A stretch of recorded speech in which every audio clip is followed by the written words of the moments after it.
तो हमने अपने पिछले एपिसोड ऑफ क्लाइंबर में देखा किस तरीके से हमारा मोरी भैया चढ़ता है स्कूल की छतों पर और देन उसे पड़ता है एक चमाट उसके इंग्लिश टीचर के द्वारा। एंड उसके बाद क्या होता है, लेट्स स्टार्ट। तो हमें पहला सीन दिखाया था जहां पर भैया तीनों की तीनों यानी इंग्लिश टीचर एंड मैमोटो और मोरी कैबिन में होते हैं, टीचर्स कैबिन में होते हैं, जहां पर उन्हें डांट पड़ रही होती है, जहां पर मोरी को स्पेशली डांट पड़ रही होती है कि तुम्हारा पहला ही दिन है और तुम कैसे ऐसी हरकतें कर रहे हो।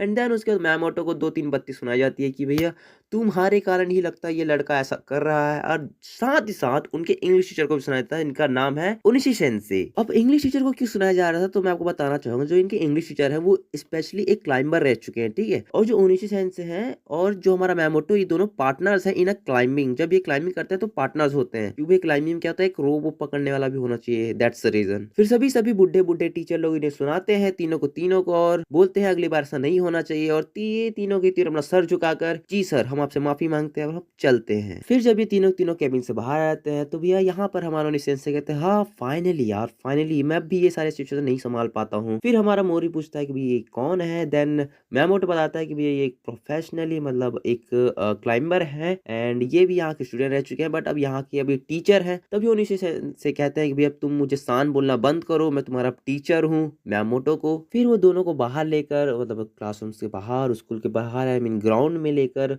वो उनसे कहने लगते हैं कि भी काफी ज्यादा मुश्किल काम है इस स्कूल की छत पर, मतलब उसके फाइनल फ्लोर तक पहुंचना, पर फिर भी तुमने वो कर दिखाया। बट तुमने क्या महसूस किया, मतलब मेरा मतलब है कि भैया जब तुम उस फाइनल जंप को मार रहे थे तुमने कैसा फील किया था। Can you feel something excited? देखो तुम अभी मेरे सामने बिल्कुल ही नम खड़े हो, पर फिर भी जब तुमने उस फ्लोर को छुआ, जब तुमने जंप मारा, तुम्हारे हाथों से वो पावर एनर्जी निकल रही थी। छोड़ो, क्या तुम भी क्लाइंबिंग करना चाहते हो? चलो ये सब छोड़ो, चलो आज से तुम मेरे साथ क्लाइंबिंग करने चलो उस माउंटेन पर जिससे मैंने तुम्हें फाइनल फ्लोर पर दिखाया था। तभी हमारा बोरी थोड़ा शर्माता है और I don't know why Sharma रहा है, पर शांत हो जाता है। तभी उनिश से उसे कहते हैं कि अगली बार अगर तुम क्लाइंबिंग करने जाओगे तब तुम रोप और अकेले मत जाना, इस बार किसी न किसी को साथ में लेकर चलना। पर अकेले क्यों? मैमोटो कहता है कि बेवकूफ कहेगा, अगर तू भैया पत्थरों पर अगर अकेले जाएगा तो भाई तेरे पास कितनी भी जिंदगी क्यों ना हो, तू साले ना एक न एक दिन तेरे को मरना ही है, वो भी बहुत जल्दी। तभी मैमोटो कहता है चलो छोड़ो, तुम मुझे अपना सेल फोन नंबर दो। तभी हमारा मोरी कहता है भाई मेरे पास सेल फोन नंबर तो नहीं है। फिर मैमोटो कहता है कि भाई तेरा कोई दोस्त भी है कि नहीं है, इस जमाने में तेरे पास सेल फोन नंबर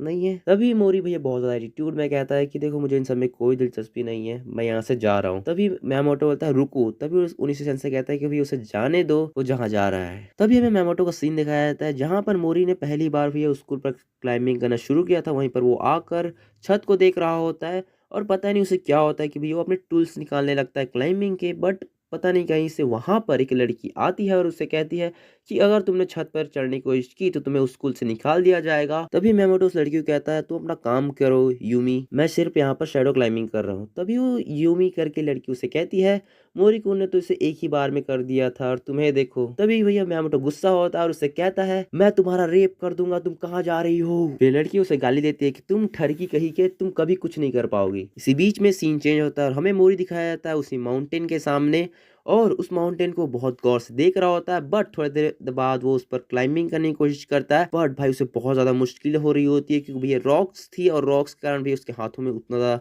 स्ट्रेंथ न होने के कारण भी वो फाइनली एक बार गिर जाता है। पर पता नहीं कहाँ से मैमोटो आकर उसे बचा लेता है। फिर यहाँ मैमोटो उसे 3-4 ज्ञान पेलता है कि भाई तुझे क्या लगता है तू अकेले यहाँ पर क्लाइंबिंग कर सकता है? हाँ देख, अब मैं तुझे एक और बार बचा रहा हूँ, इसके बाद तो मैं तुझे नहीं बचाने वाला हूँ। तू अकेले कभी भी क्लाइंबिंग नहीं कर सकता, अगर तू भाई क्लाइंबिंग की प्रैक्टिस कर भी रहा तो इस रॉक से दूर रहा, इस पहाड़ से दूर रहा। फिर मोरी बोलता है हाँ अकेले क्लाइंबिंग, मैं इस पहाड़ पर चढ़ कर रहूंगा। फिर इसके बाद मोरी बार बार पहाड़ पर चढ़ने की कोशिश करता है, पर हर बार वही एक हालत आती है कि भैया वो बार बार गिर जाता है, बार बार गिर रहा होता है। एंड थोड़ी देर बाद उसके हाथों में छाले पड़ना शुरू हो जाते हैं और वो देखता है कि भैया ये पहाड़ और भी बड़ा होता जा रहा है उनकी उसकी आंखों के सामने। यहीं पर सीन चेंज होता है और हमें भैया मियामोटो दिखाई देता है उनिशी सेंसे के साथ, जहाँ पर उनिशी सेंसे उसे एक कंपटीशन में पार्टिसिपेट करने को कह रहते हैं जो एक क्लाइंबिंग कंपटीशन होता है। पर हमारा मियामोटो बोलता है मुझे ऐसे ऐसे कंपटीशन में पार्टिसिपेट नहीं करना है। बट थोड़ी देर बाद अचानक उनिशी सेंसे के फोन या एक टेलीबूथ में कॉल आता है जिसमें ये कहते हैं कि भाई आपके उस स्कूल का कोई एक लड़का है जो यहाँ पर पहाड़ों में क्लाइंबिंग करने की कोशिश कर रहा है। तो मियामोटो उनिशी सेंसे से पूछता है कि क्या हुआ। तभी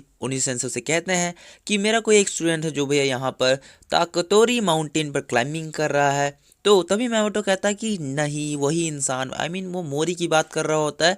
तो वो कहता है कि मैंने पिछले दिन देखा था मोरी वहाँ क्लाइंबिंग कर रहा था और मुझे पता नहीं था कि भाई वो अभी क्लाइंबिंग कर रहा है। तभी ओनिसन से कहते हैं तुम्हें ये सारी चीजें मुझे पहले बतानी चाहिए थी। यही हमें मोरी का सीन दिखाया जाता है जहाँ पर वो पहाड़ में वही चढ़ने की कोशिश कर रहा होता है बट नहीं कर पा रहा होता, पर अचानक से वहाँ पर ओनिसन से आ जाते हैं और जब वो मोरी की हालातों को देखते हैं कि भैया उसके हाथ और पैरों में आई थिंक छाले पड़ चुके हैं, तो वो उसकी जूतों को देखते हैं और कहते हैं कि अगर तुम इस हाथ में अगर पहाड़ में चढ़ने की कोशिश करोगे तुम जिंदगी में कभी नहीं चढ़ पाओगे।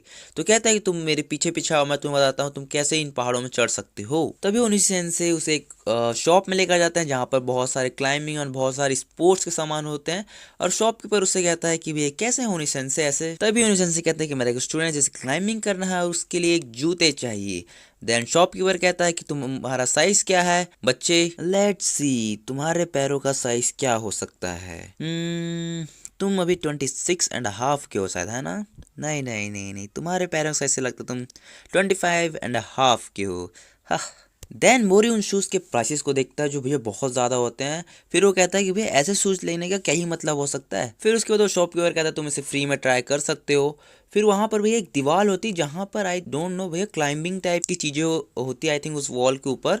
तो उस पर भैया उसे वो चढ़ने को कहते हैं एंड मोरी जब चढ़ने लगता है तो उसे बहुत ज़्यादा हल्का लगता है उसका पैर एंड साथ ही भैया वो ईजिली भैया क्लाइंबिंग कर पा रहा होता है एंड धीरे करते करते बहुत ज़्यादा ऊपर जा रहा होता है। बट तभी शॉपकीपर कहता है भैया तुम इतना ऊपर नहीं जाना चाहिए। देन तभी वो नीचे से उससे कहते हैं क्या तुम मेरे शूज लेना चाहोगे, उसके बदले तुम्हें कॉम्पिटिशन में पार्टिसिपेट करना होगा जिसका नाम है इंडोर क्लाइंबिंग टूर्नामेंट। मतलब जिसमें पहले मैमोटो बोल रहे थे कि तुम पार्टिसिपेट करो, उसमें अब ये मोरी को कह रहे हैं कि भैया तुम पार्टिसिपेट कर लो। फिर ओनिसन से मोरी से कहते हैं कि तुम पहले से ही भैया तुम्हें पहाड़ों से प्यार है, अब तुम इससे पीछे नहीं हट सकते हो। और आज के एपिसोड में बस इतना ही, अगला एपिसोड आने वाला है बहुत ही जल्द।